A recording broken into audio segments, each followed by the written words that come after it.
श्रीदेव लक्ष्मी केशव देवस्थान फणसोप या नासाचा अध्यक्ष म्हणून श्री कमलाकर श्रीपद साळवी मी आज या ठिकाणी सांगू इच्छितो की रत्नागिरी जिल्ह्यामध्ये फणसोप गावचा शिमगा उत्सव हा प्रथमच सगळ्या शिमग्यांच्या अगोदर सुरू होतो आणि हा शिमगा उत्सव 1 एप्रिलपर्यंत यावर्षी चालू राहणार आहे आणि आत्ताच या ठिकाणी पालखी सजवण्याचं काम सुरू आहे आणि थोड्या वेळाने पालखी या मंदिराभोवती भोवत्या मारून मूळ मानकरी यांच्या घरी विराजमान होणार आहे।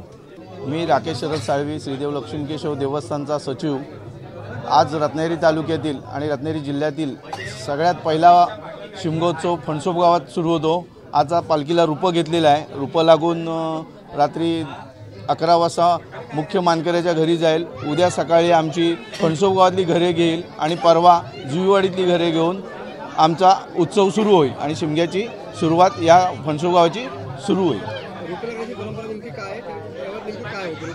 रूप लागणार म्हणजे आमचे जे पालखी सजवणे आमच्याकडे 2 रूपे आहेत, चांदीची 2 रूपे आहेत, एक नवं रूप आणि एक जुनं रूप।